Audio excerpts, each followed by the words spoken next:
우리는 결핍의 시대를 살고 있습니다. 결핍의 시대. 그것은 어쩌면 특별한 때만 임하는 게 아니라 우리 삶은 늘 부족한 것들이 가득해요.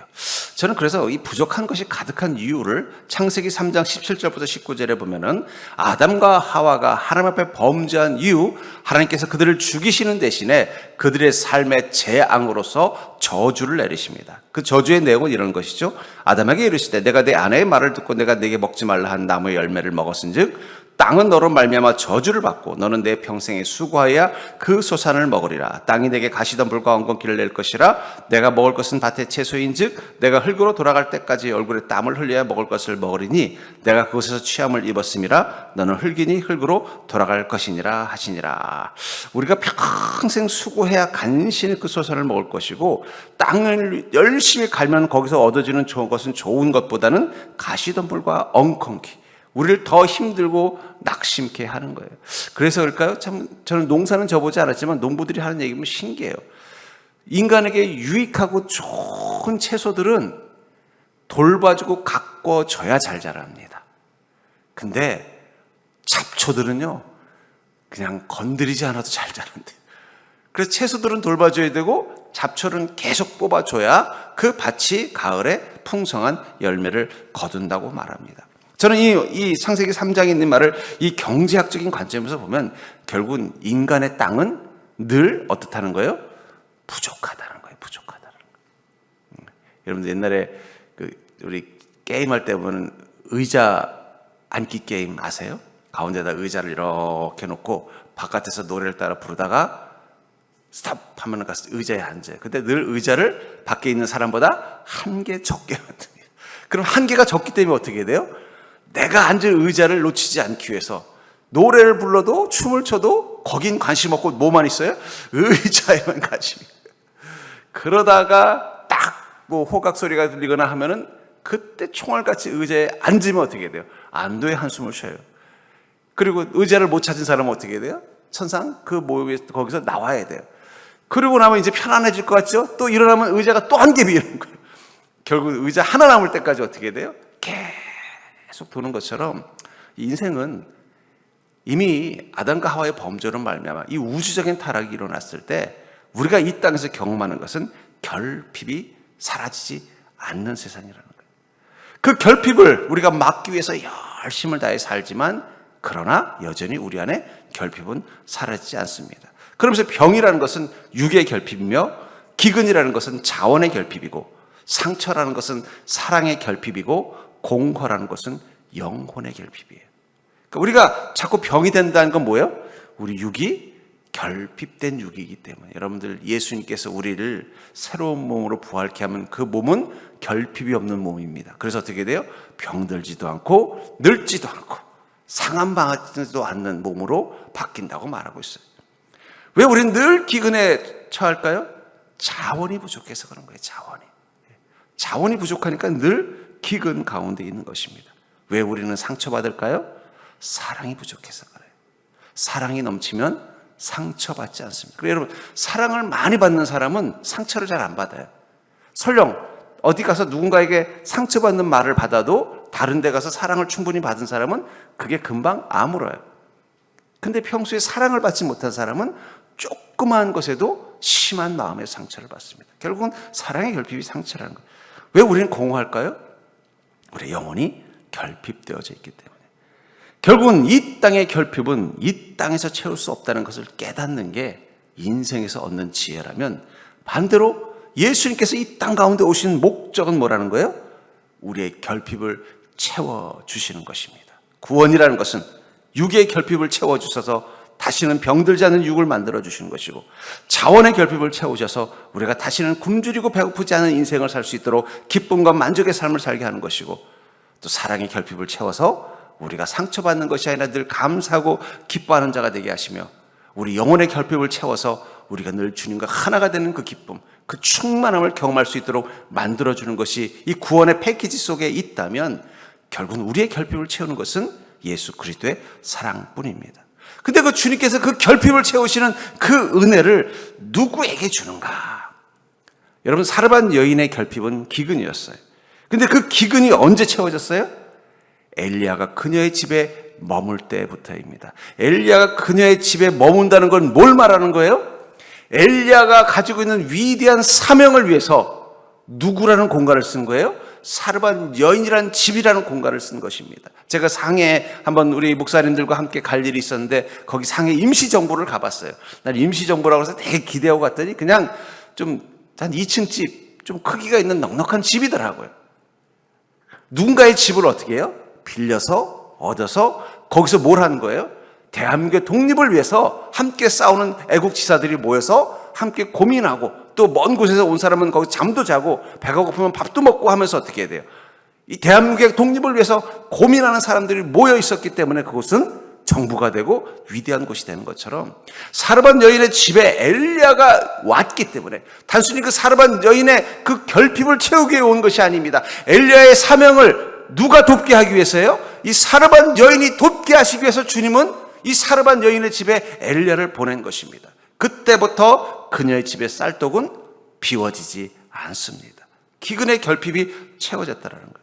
전 그러면서 여러분, 우리가 하나님의 권능이 우리 삶의 결핍을 채우는데 가장 중요한 게 무엇일까요? 저는 그게 바로 제자가 되는 것이라고 생각합니다. 제가 어릴 적에 우리 동네에 내 친구 중에 짜장면집 아들이 있었어요. 그 친구의 아버지는 그 짜장면집 사장님이신데 이 숯하면을 기가 막히게 잘 만드시고, 그 친구 집에 놀아가면요, 일부러 친구 아버지가 저희 앞에서 이 짜장면 면발 뽑는 걸 보여주면 너무 신기한 거예요. 이런 밀가루 덩어리가 나중에 가득이 되는 걸 옆에서 무슨 너도 한번 해볼래? 근데 안 되는 거예요. 그리고 짜장면을 해주시면요, 그 완두콩 몇 개 올려준 그 짜장면이 너무 맛있는 거예요. 그렇다고 해서 맨날 그 친구 집에 갈 수는 없잖아요. 내가 늘 그 친구가 부러웠어요. 나도 쟤처럼 매일매일 짜장면 좀 먹었으면 좋겠다. 근데 뭐 제가 아버지가 따로 있는데 그 친구의 아들이 될 수는 없어요. 근데 다른 방법이 있는 걸 알았어요. 그 집에서 배달부로 일하면 짜장면을 원 없이 먹더라고요. 그때 깨달았습니다. 그래서 저도 그래서 너 나중에 뭐 될래? 나 짜장면집 배달부 될 거야 했던 어릴 적 기억이 있습니다. 제가 그때 깨달은 게 뭐냐면 그 짜장면이 너무 먹고 싶은데 그걸 진짜 마음껏, 옛날에 여러분 짜장면 함부로 저희 아버지가 짜장면 사줄 때 보니까 손꼽아요. 생일일 때 뭐 특별한 날 아니면 짜장면 안 사주십니다. 비싼 거니까. 근데 그걸 원 없이 먹는 방법이 두 가지더라고요. 하나는 그 집의 아들로 태어나든지 아니면 그 집의 일꾼으로 태어나면요, 짜장면을 원 없이 먹겠더라고요. 그래서 거기 일하는 형을 보니까 부러운 거예요. 보니까 한 중학생, 고등학생쯤 돼 보이는 형인 것 같은데 짜장면 가방 들고 다니면서 배달하고 오면은 뭐 짜장면 한 그릇 먹고 또 가더라고요. 그래서 야, 부럽다. 매일 짜장면 먹고. 여러분들, 하나님의 은혜와 권능의 짜장면을 마음껏 먹으려면 두 가지가 있습니다. 하나는 뭐예요? 하나님의 자녀가 되는 방법이 있고, 또 하나는요, 하나님의 일꾼이 되면 되는 거예요. 하나님의 권능은 그냥 우리를 그저 기분 좋게 하려는 것이 아니라 주님의 나라와 영광을 위해서, 그 결핍이 채워지는 세상을 만들기 위해서 우리에게 부어지는 은혜입니다. 그러니까 성경에 보면 예수 그리스도를 통해서 하나님의 권능을 경험한 사람은 크게 두 부류로 나눌 수 있어요. 너무 그 인생이 불쌍해서 하나님이 그의 인생을 긍휼히 여기에 있어서 권능을 베풀어 준 자입니다. 그런 자에게 권능은 몇 번이나 임할까요? 그때뿐이라는 거예요. 이랬어. 안진뱅이가, 중풍병자가 눈먼 소경이 하나님의 은혜를 구하면서 와서 주님, 내 눈을 치료해 주시옵소서. 그때 주님이 치료해 줬어요. 그 치료함을 받고 돌아간 사람은 딱 그때 한번 주님의 권능을 경험했을 뿐입니다. 그러나 주님 앞에 와서 주님의 제자가 되기로 결단한 순간부터 그는 어떻게 돼요? 주님의 많은 권능을 계속 경험하는 거예요. 그러니까 여러분들, 내가 정말 하나님의 권능을 특별할 때 한 번 경험하고 싶다면 그냥 무리가 돼서 주님 앞에 긍휼함을 구하는 그 불쌍한 모습으로만 서 있다면 주님은 권능으로 여러분들 삶 가운데 역사할 것입니다. 그러나 그것은 어쩌다 한 번 임하는 권능이라는 거예요. 하지만 반대로 예수님의 제자가 되어 살면 어떻게 되겠어요? 그때부터는 매일매일 주님의 권능이 함께 하는 것을 보는 인생을 사는 것입니다. 오늘 본문의 내용이 그런 것입니다. 예수님께서 어떻게 하셨다고 말하고 있어요? 12명의 제자. 왜 12명일까요? 그것은 12지파를 상징하는 것이면서 이제는 예수님과 함께 동행하면서 예수님과 함께 일거수일투족을 함께 생활하면서 예수님의 수족이 되어 사는 사람들을 뽑은 것입니다. 전심으로 주님과 동행하는 삶을 살기로 결단한 사람들을 12명을 뽑은 것입니다. 그리고 그들에게 뭐라고 말하냐면 귀신을 내쫓는 권능도 가지게 하려 하십니다. 짜장면을 원 없이 먹는 방법이 또 하나가 있습니다. 내가 짜장면을 만드는 기술을 배우는 거예요. 주님께서는 이 제자들을 통해서 그들이 하나님의 권능을 원 없이 사용할 수 있는 능력을 가지게 만들어 주셨다라고 말하고 있다는 거예요.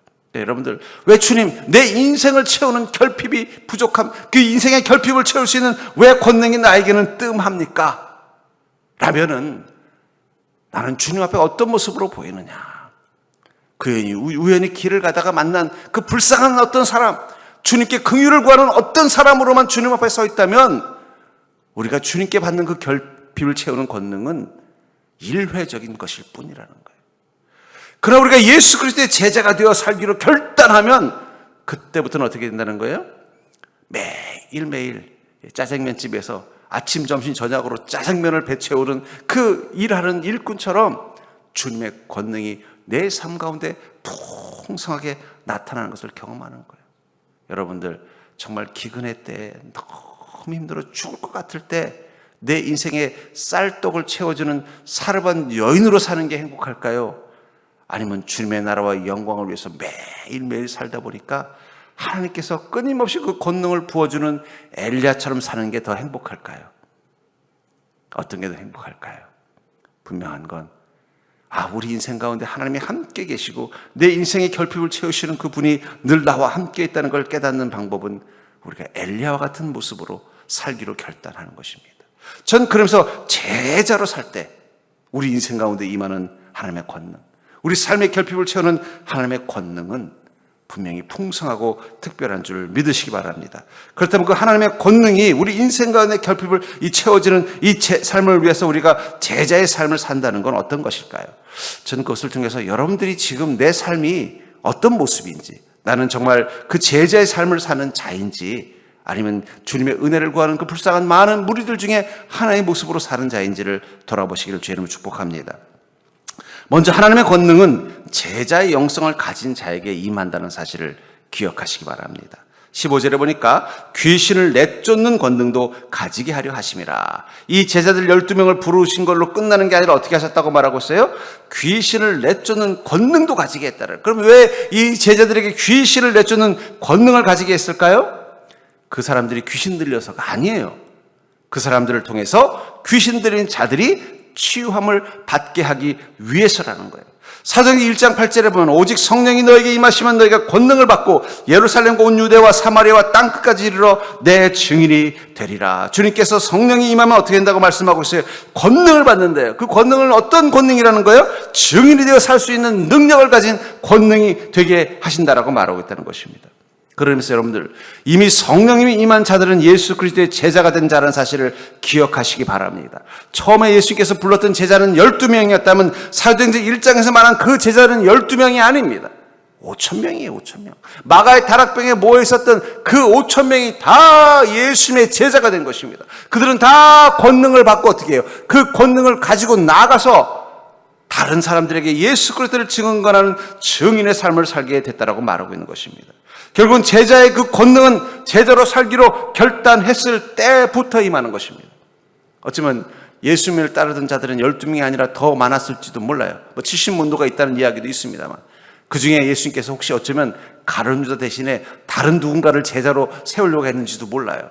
그랬더니 아이고 예수님, 제가 그러고 싶은데 제가 예수님을 늘 따라다닐 수는 없습니다. 아시잖아요, 제 사정. 어쩌면 아리마대 요셉이 그 한 사람이었을 수도 있고, 혹은 니고데모가 그 한 사람이었을 수도 있고, 혹은 삭개오가 그 한 사람이었을 수도 있겠죠. 근데 그는 12명 중에 하나가 되기를 거절했을지도 몰라요. 그렇다면 그 권능은 누구에게 풍성하게 임했어요? 거절한 자가 아니라 받아들인 자에게 임했을 거라는 거예요. 이 12명의 제자들은 예수의 명령을 따라 각 지역으로 가서 복음을 전할 때마다 하나님의 권능이 그들 가운데 나타나서 병자를 치료하고 귀신을 내쫓았다라고 말하고 있어요. 결국 그 권능은 예수님과 함께 있을 때만이 아니라 이제 사도행전 성령님과 함께하는 그 사도의 시간 가운데서도 그들의 삶 가운데 풍성하게 임했다라고 말하고 있습니다. 그렇게 되면 여러분들, 하나님의 권능은 제자의 영성을 가진 자에게 임한다는 사실을 기억하시기를 주의로 축복합니다. 여러분들, 오병이의 기적, 지금도 그 오병이의 기적이 있으면 얼마나 좋습니까? 근데 여러분, 그 오병이의 기적에서 가장 많은 빵을 얻어먹은 사람은 누굴까요? 5,000명을 먹이고도 몇 광줄이 남았다고요? 왜 12광줄이겠어요? 그 광줄이가 다 누구 몫이에요? 제자들 몫이라는 거예요. 거기 앉아 있었던 5,000명의 무리들은 그날 한 끼의 식량을 먹었을 것입니다. 그러나 예수님과 함께하는 제자가 되기로 결단한 이들은 어떻게 됐어요? 12광줄이, 자기 몫으로 한 광줄의 빵을 주님께서 주시는 은혜를 누렸다는 거예요. 그러니까 여러분들, 하나님의 권능을 더 풍성히 경험하기를 원한다면 우리 마음 가운데 무엇이 필요하다는 거예요? 내가 예수 그리스도의 제자가 되겠다는, 예수 그리스도의 제자로 살겠다는 결단이 필요하다는 거예요. 이 12명의 제자만 더 특별해서 제자가 된 게 아니에요. 저 같으면요, 아리마다 요셉을 무슨 일이 있어도 설득해서 12명의 제자로 삼겠어요. 왜냐하면 아리마다 요셉은 부자죠. 그럼 예수님께서 경제적으로도 많은 도움을 받을 거고, 똑똑한 지식인이죠. 그러니까 예수님 대신 어떻게 돼요? 좀 뭐 이렇게 좀 머리를 잘 쓸 수도 있죠. 또 유대 사회에 영향력이 있으니까 어떻게 해요? 예수님이 복음 전할 때 더 효과적일 거라는 거예요. 그러니까 여러분, 예수님의 12제자들이 예수님을 따르는 많은 자들 중에 더 탁월해서 그들이 12명이 된 게 아니에요. 어떤 차이일까요? 그 12명은 제자가 되어서 예수님과 함께 하겠다고 결단한 사람들입니다. 어쩌면 그 12명에 들어가지 않은 사람들 중에는 이 제자들보다 더 탁월한 사람들, 더 믿음 좋은 사람들, 더 주님을 위해 큰 일을 할 수 있는 사람들도 있었을 거예요. 하지만 그들은 어떤 사정인지 모르지만 주님과 늘 함께 동행하는 12명 가운데 있기를 원하지 않았던 것입니다. 그러자 주님의 권능은 누구에게 임했어요? 함께 있기로 원했던 가룟 유다, 함께 있기로 원했던 베드로, 함께 하기로 원했던 도마에게 임했다는 거예요.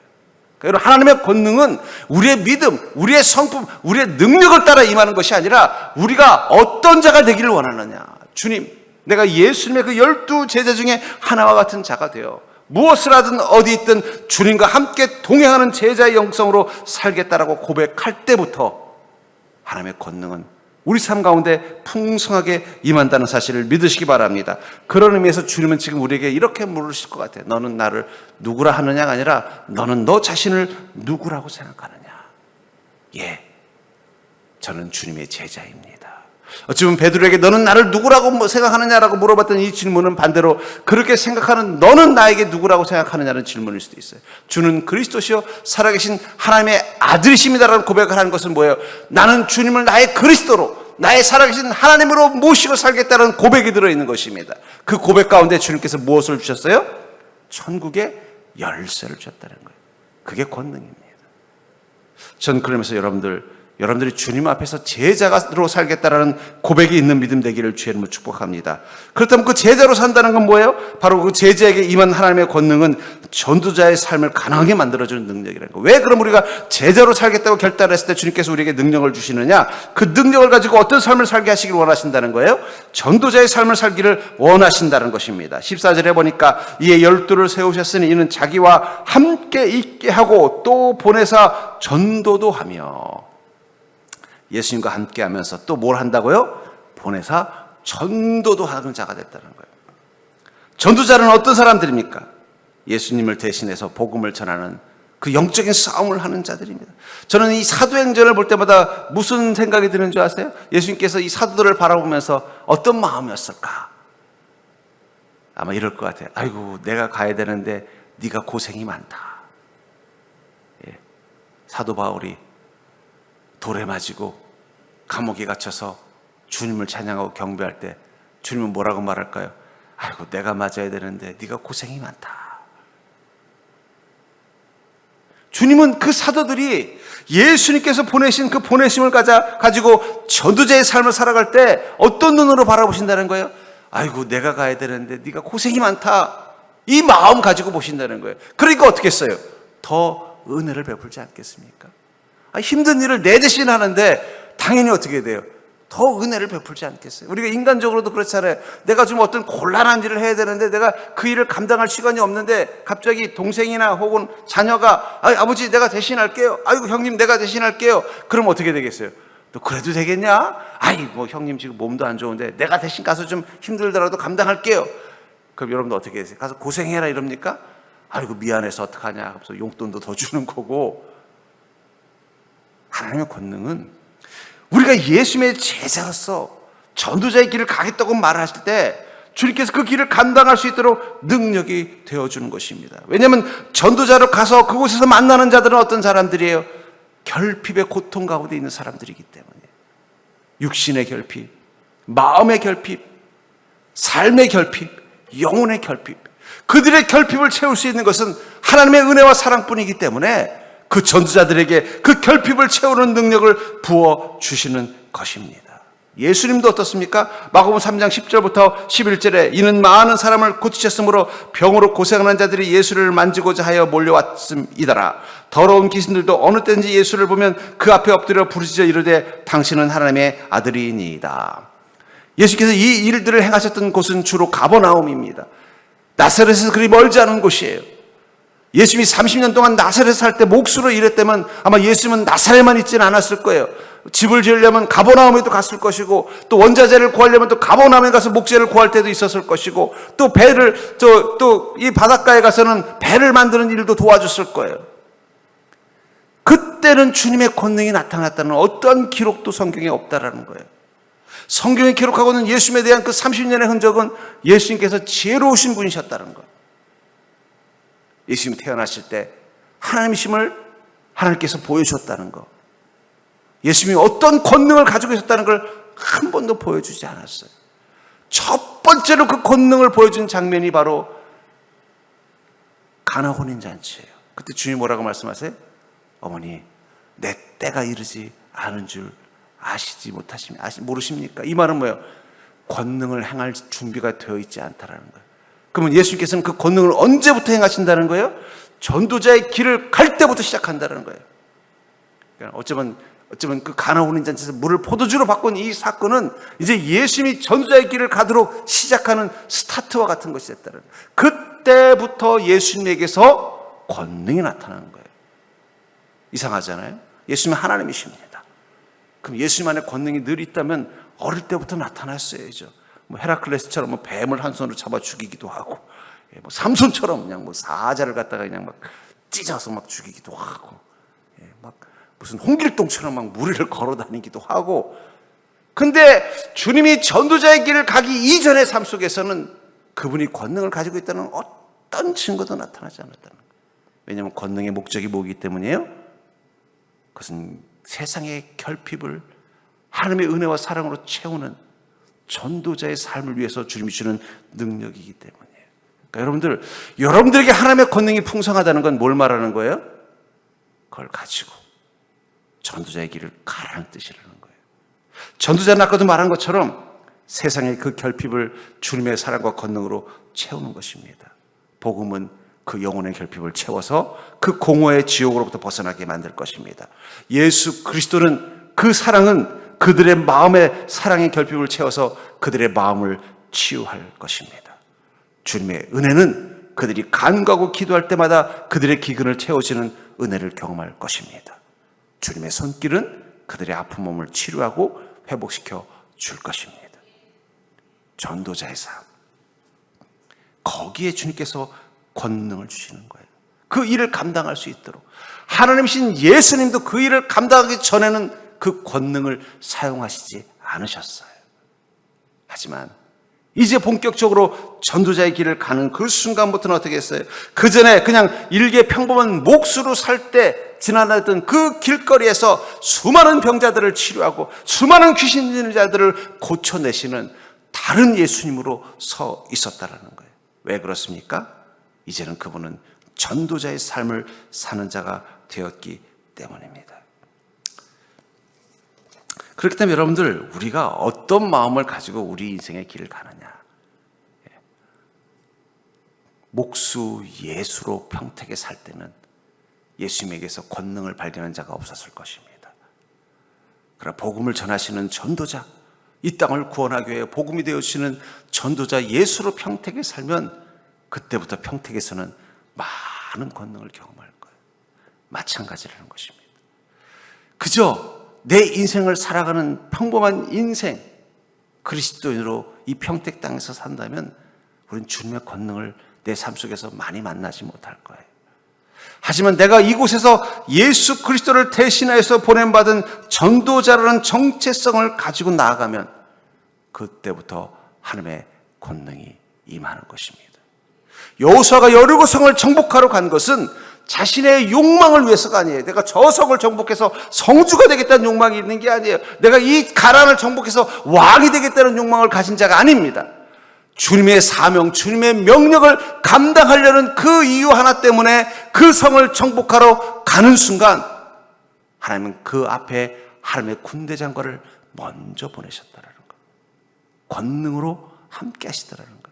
그러니까 여러분들의 인생의 여리고성을 향해서, 여러분들의 인생의 가버나움을 향해서 어떤 마음을 가지고 가느냐가 되게 중요한 거예요. 어떤 마음을 가지고 가야 돼요?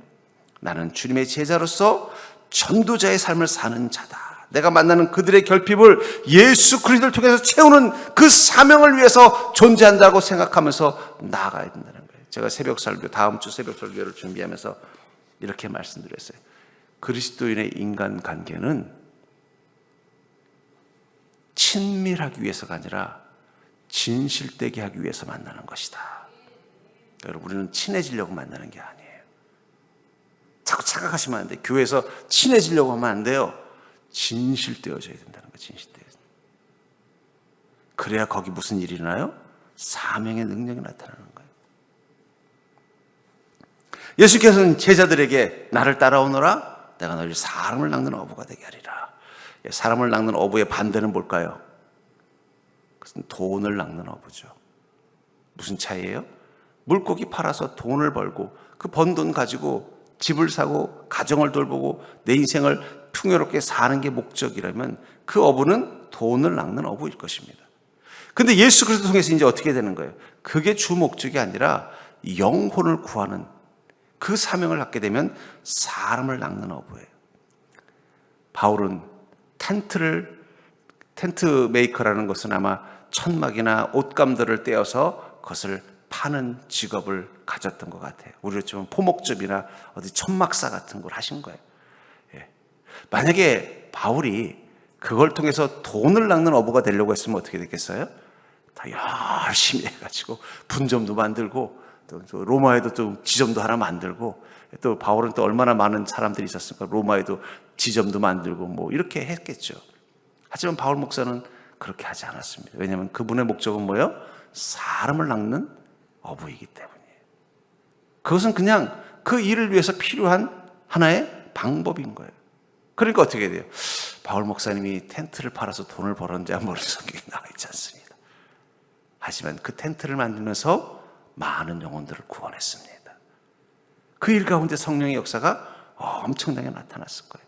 그 성령의 역사는 텐트를 사러 온 사람들이 그 물건을 많이 사줘가지고 수익이 많이 나는 기적이 아니라 뭐예요? 그곳에 온 사람들이 바울을 통해서 변화되는 것을 본 거예요.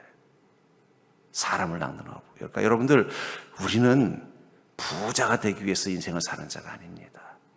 물론 하나님께서 권능을 주시면 넉넉함도 갖겠죠.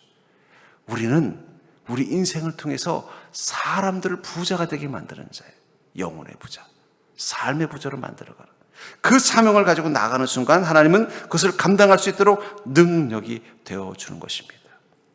여러분, 어떤 마음을 가지고 평택거리를 다니실 거예요? 예수님께서 전도자의 삶을 살기 이전에 요셉의 아들 목수로 가버나움에 갔을 때는 그저 목재를 사러 가고 철물점에 가서 모술과 망치를 사러 가는 거, 또 갈릴리 호숫가에 왔을 때는요, 배를 만들기 위해서 갔을 때 우리는 그에게서 하나님의 권능을 발견하지 못했을 것입니다. 그분에게서. 하지만 이제 주님의 나라를 위해서, 천국을 증거하기 위해서 전도자의 길을 가기로 결정했을 때부터 그분의 발이 닿는 곳에 능력이 나타나는 거예요. 손을 대면 경제가 낳고 말씀하시면 그 말씀이 이루어지고 바다에 서면 그 물 위를 걷는 분이 되신 것입니다. 어떤 차이예요? 예수님께서 이제 전도자로 이 거리를 걷겠다고 결정하실 때부터 능력이 나타났다면 마찬가지입니다. 여러분들 하나님의 권능을 경험하기를 원한다면 내가 예수 그리스도의 제자로서 이제는 전도자의 정체성, 사람을 낚는 어부가 되겠다는 마음을 가지고 사세요. 여러분들은 장사를 해도 장사꾼이 아니에요. 여러분들은 바울 목사님처럼 텐트 메이커입니다. 이곳에 오는 사람들의 영혼을 낳겠다. 그 마음을 가지고 일을 하면은요, 거기 성령의 역사심이 더 뜨겁게 임하는 것을 보게 될 줄 믿습니다. 이런 제자의 삶을 살고 전도자의 삶을 살게 하시기 위해서 주님은 우리와 함께 하실 것입니다. 그리고 그 주님과 함께하는 믿음 가운데는 반드시 하나님의 권능도 함께함을 믿으시기 바랍니다. 14절을 보시면 다시 한번, 이에 12를 세우셨으니 이는 자기와 함께 있게 하시고 또 보내사 전도도 하시면 어떻게 하기를 원하셨다고요? 함께 있다. 우리가 예수님과 함께 한다. 12제자들이 예수님과 함께하는 이유는 뭐예요? 예수님이 외로워서요? 아니잖아요. 왜 함께 있습니까? 혹시라도 예수님을 핍박하려는 사람들부터 예수님을 지켜내는 보디가드가 되기 위해서요? 아닙니다. 함께 있다는 건 예수님과 함께 일하겠다는 뜻입니다. 예수님을 닮아가는 제자가 되겠다는 뜻입니다. 예수님은 하나님의 나라를 위해서 하나가 되는 모습으로 함께 공동체를 만들어가겠다는 뜻입니다. 그게 함께 있겠다는 거예요. 왜 여러분들은 성령님과 함께 있으셔야 됩니까? 함께 계신 성령님하고 뭘 하세요? 지난 한 주간도 여러분 성령님과 함께 계셨을 것입니다. 그 성령님하고 뭐 하셨어요? 함께 계시면서 성령님하고 뭐 하셨냐는 거예요. 아버지랑 평생을 같이 살았던 어떤 아들이 연로 왔어서 아버지가 돌아가셨어요. 꽤 오랫동안 아버지와 함께 살았는데 돌아가신 아버지 앞에서 그런 고백을 하더라고요. 내가 아버지랑 함께 살았는데 뭘 함께한 기억이 없다는 거예요. 아버지랑 하다못해 어디 산책을 같이 가고 어디 가서 놀이방에 한번 놀러 가고 영화를 한번 같이 본 기억이 하나도 없어요. 오랫동안 아버지랑 같은 집에서 있었는데 함께 뭘 한 기억이 없다라는 얘기를 하면서 막 그걸 마음 아파하는 그 고백을 들으면서 우리가 성령님과 함께 그런 모습으로 살진 않나. 오래전 내가 예수 그리스도를 통해 성령님을 만났어요. 그때부터 성령님은 내 안에 늘 함께 계셨어요. 근데 그 성령님과 함께 뭘 한 기억이 하나도 없어요. 저는 그 고백을 하면서 자신이 좋은 아들이 아니었던 것을 괴로워했던 그분의 그 고백이 여러분들의 고백이 아니기를 주님으로 축원합니다. 주님은 여러분들과 함께 하기를 원하셔서 영으로 함께 하는데 그 주님과 아무것도 한 번도 한 적이 없는 인생이라면 그 함께 하는 것이 무슨 의미예요? 내가 주님과 뭘 함께 하겠다는 마음. 아직 늦지 않았습니다. 성령님 아직 떠나지 않으셨어요. 오늘도 지금도 여러분들 마음속에 함께 계십니다. 여러분들 어느 곳에 있든 그곳에 함께 계십니다. 그러면서 주님이 기대하고 있어요. 나와 함께 무엇인가를 해보자. 나와 함께 무슨 일이든 해보자. 여러분 한번 도전해보세요. 성령님, 저와 함께 이거 한번 해보실래요? 그럼 그때부터 성령님은 여러분의 삶 가운데 내가 뭘 해줄까? 능력의 하나님으로 움직이기 시작하시는 거예요. 그 함께 하기 위해서 우리에게 필요한 믿음이 있습니다. 갈라디아서 2장 20절, 내가 그리스도와 함께 십자가에 못 박혔나니 그런즉 이제는 내가 사는 것이 아니 오직 내 안에 그리스도께서 사시는 것이라. 이제 내가 육체 가운데 사는 것은 나를 사랑하사 나를 위하여 자기 자신을 버리신 하나님의 아들을 믿는 믿음 안에서 사는 것이다. 우리가 예수 그리스도와 함께 산다는 건 뭘 말하는 거예요? 내가 사는 게 아니라 내 안에 그리스도께서 사시는 것이라는 거예요. 왜 그 아들은 아버지랑 오랫동안 한 집에 살았는데 함께한 기억이 없었을까요? 왜냐하면 늘 그는 자기 인생에만 관심이 있었기 때문이에요. 집에 와서도 자기 일에만 생각이 빠져 있었던 거예요. 집에 와서 자기 인생에만 관심이 있었지 아버지에 대한 마음이 없었던 것입니다. 그러니까 같은 곳에 있어서도 어떻게 돼요? 함께한 일이 없었던 거예요. 주님이 우리 간의 가운데 계셔도 우리가 우리 자신의 인생에만 마음이 빼앗겨 있으면요, 우린 주님과 아무것도 함께할 일이 없습니다. 그러나 주님, 이제는 내가 사는 것이 아니라 내 안에 주님이 사시는 것입니다.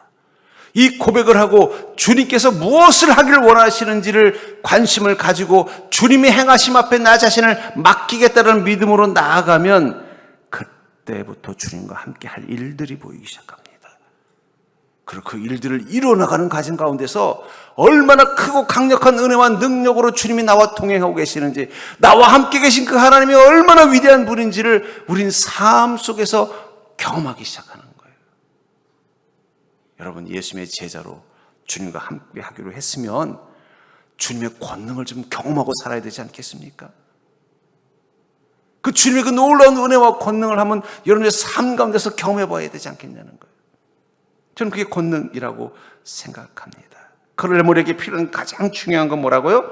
내가 사는 것이 아니요 오직 내 안에 그리스도께서 사십니다라고 고백하는 시간입니다. 하루라도 좋아요. 여러분, 그런 거, 저는 이제 저희 아이랑 저희 아내랑 여행을 해보면요,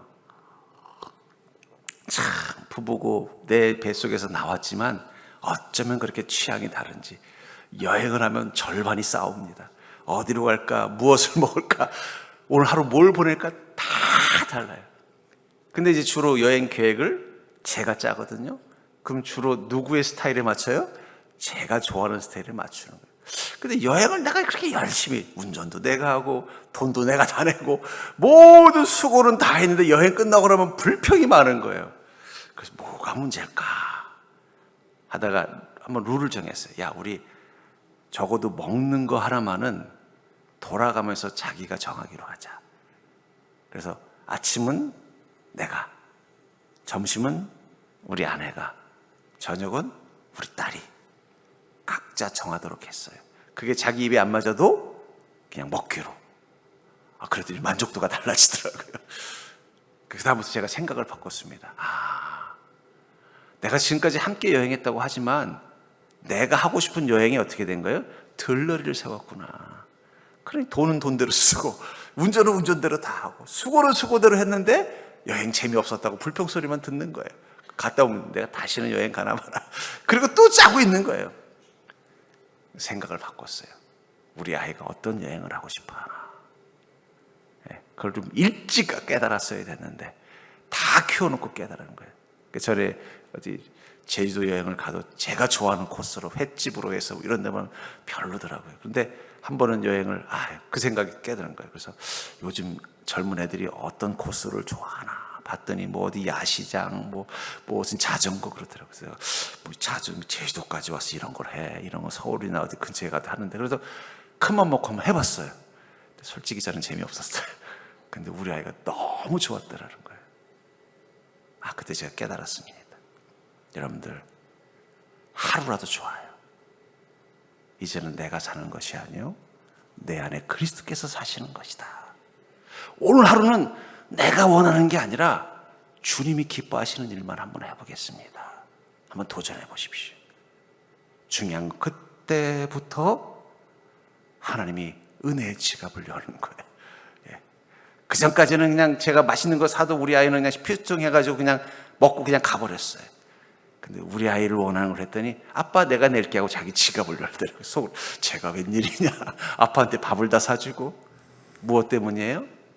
자신이 기뻐하는 일을 아빠가 알아차렸다라는 거예요. 여러분들, 하나님이 기뻐하시는 일을 우리가 알아차리기만 해도 하나님은 지갑을 여십니다. 그게 권능입니다.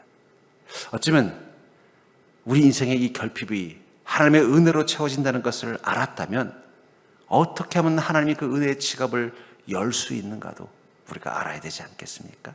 그것은 한마디로 단어로 표현하면 이제는 내가 제자인 것을 기억하는 것입니다. 제자다운 것이 무엇인지를 아는 것입니다. 그리고 제자로서 주님과 함께하는 삶을 사는 것입니다. 그것을 한 단어로 표현한다면 이제는 내가 사는 것이 아니요 오직 내 안에 그리스도께서 사시는 것이라. 이제 내가 육체 가운데 사는 것은 나를 사랑하사 나를 위하여 자기 자신을 버리신 하나님의 아들을 믿는 믿음 안에서 사는 것이라. 이 고백을 가지고 한번 살아보십시오.